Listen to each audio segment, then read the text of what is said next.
Diabetes mellitus. So I've mentioned in some of the other videos how important it is to know about diabetes, and if you only study one disease process or one pathophysiology, I recommend that you study diabetes because you see it all over the place. You see it in the hospital on an inpatient basis. You see it outpatient. You see it in peds. You see it in psych. You see it in nursing homes. You see it everywhere. All right. So every new graduate RN knows about diabetes, so you need to know about it also. Now, diabetes mellitus is an error in glucose metabolism. This is in contrast to diabetes insipidus, which is related to an error in ADH, antidiuretic hormone, which ends up leading to polyuria and then dehydration. So two very different things. So make sure when you get a diabetes question on the NCLEX that you identify, is it diabetes mellitus or is it diabetes insipidus? So in this lecture, I want to talk a little bit about the signs and symptoms, some general attributes, the treatments, diets, long-term problems, labs, and some patient teaching about diabetes. And we're going to do this for type 1 diabetes and type 2 diabetes. And there's some things that are common between the two, and there's some things that are very different between the two. Now, the signs and symptoms, how do you know when a patient has diabetes if the patient hasn't told you or they don't know themselves? There's three classic signs, the three Ps: polyuria, polyphagia, and polydipsia. So the body is basically starving when a patient has diabetes. Well, how do you starve when you have all this extra sugar in your blood, right? That's the fuel that your body's using, that glucose.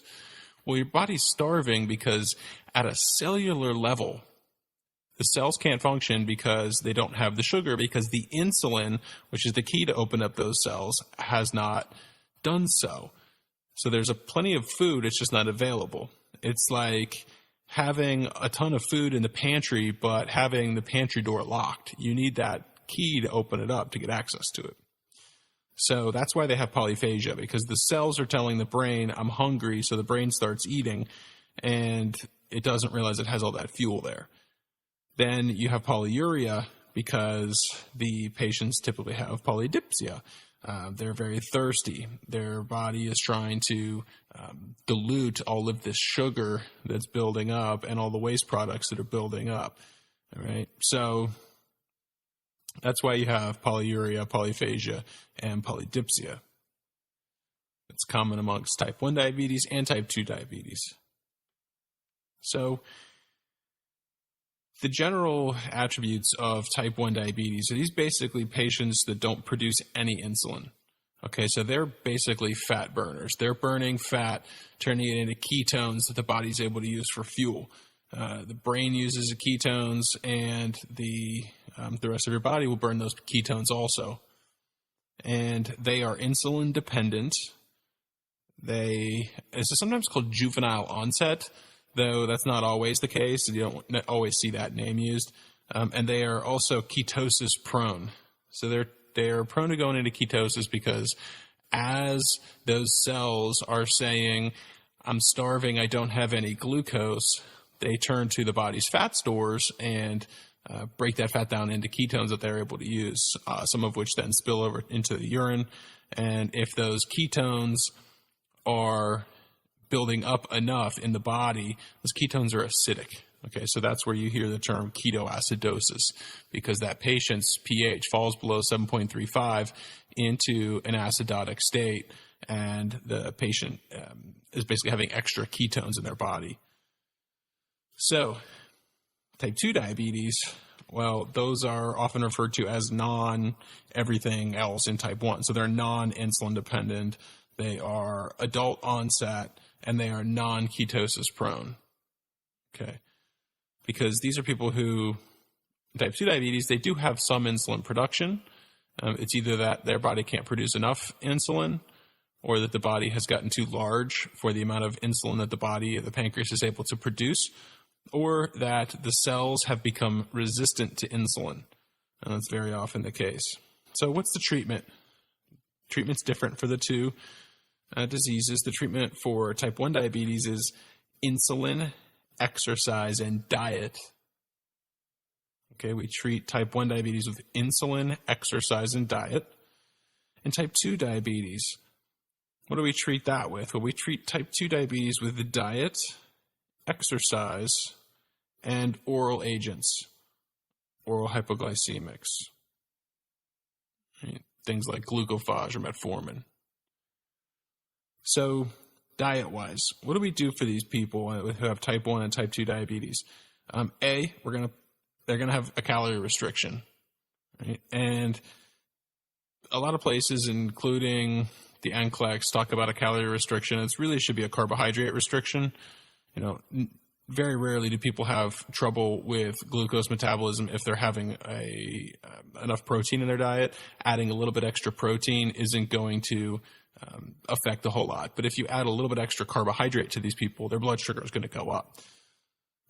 So A is calorie restriction, and B, we want them to have 6 smaller meals. So like 3 meals and 3 snacks, so that we're able to spread their caloric intake, their glucose intake out throughout the day. So they have some in the early morning, they have some in the late morning, they have some in the early afternoon, some late afternoon, then throughout the evening. Okay, 6 small meals, or 3 meals and 3 snacks. Now, labs. What are we looking for in terms of lab values for patients with type 1 and type 2 diabetes? Well, we have 2 things we look at. For short-term management of our blood glucose, we look at the finger stick blood glucose, right? FSBS. And for finger stick of a capillary sample or venous sample, we want to see a blood glucose between 70 and 100. Okay, that's kind of our normal range. Above 100, is not desirable. Blood glucose above 100 starts to slow down wound healing. It's corrosive to your blood vessels. So what happens is, people who have diabetes, they get those diabetic foot ulcers. Well, what happens is the blood sugar is basically corrosive to the inside of your veins. And what happens is it's exceptionally corrosive to the valves. You have one-way valves in your veins that keep the blood flowing in one direction. That's toward your heart. So these valves point toward your heart. So when those valves break down, the blood that has been pumped down to your feet is basically building up with waste products, metabolic waste products that are accumulating in your blood. And they're not able to be pumped up and then processed by the rest of your body. So as they build up in your feet, they basically cause that tissue breakdown. So that's why it's important to put SCDs on patients and to keep that blood glucose level low. Now, the SCDs, one of the things they're great for is helping to prevent blood clots. It keeps that blood being pumped back out of the legs. But your calf muscles, as you walk, act as a secondary pump, all right, that's moving blood from your lower extremities up back toward your heart. So that's one of the benefits of wearing SCDs, and that's the sequential compression devices, the airbags basically that inflate and deflate that we put on patients' legs in the hospital, primarily to prevent blood clots, but it also helps with removing those other waste products from the lower extremities. Now, finger stick is a good short-term measurement. The long-term measurement we use is the hemoglobin A1C, or the HbA1c. You may also just see it as A1C. And for this, we want to see an A1C level below 6. This is looking at a couple months of basically the average of the patient's blood sugar. And we want it in the 6s or below. If it's up in the 7s, 8s, 9s, that's too high. And when that blood sugar is too high, it leads to some long-term complications. It's corrosive to your veins, as I mentioned, especially the small ones. This is going to be a problem for the small vessels in your kidneys, in your eyes. This is why people who have uncontrolled diabetes often will lose their vision. They will have problems if they're a male client with their penis. There's a lot of small vessels that are in the penis, and they will start to have erectile dysfunction. It's one of the first ways that some men notice that they actually have a problem. And that's not a good place to start with loss of penile function for most guys. It's not a favorable thing. They'd rather lose all their toes than their penis.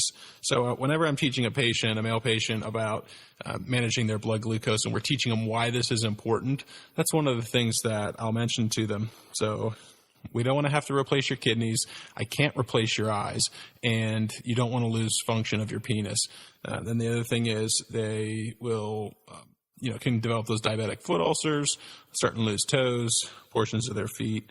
And, it's important that we teach our patients about proper management of their blood glucose, because we don't want them to lose any of these functions or body parts. And the other thing they'll start to get is peripheral neuropathy. So they'll get numbness and tingling in their feet and in their extremities. So what do we teach our patients? All right, what about managing their diabetes and their blood glucose? We want to teach them that they need to wear shoes all the time. They shouldn't be walking around barefoot, especially as they have that peripheral neuropathy, because they won't feel when they step on something sharp. They won't feel when they cut themselves. They need to inspect their feet daily. We need to teach them about the signs and symptoms of hypoglycemia and hyperglycemia. We need to teach them what to do on sick days, that they still need to take their insulin.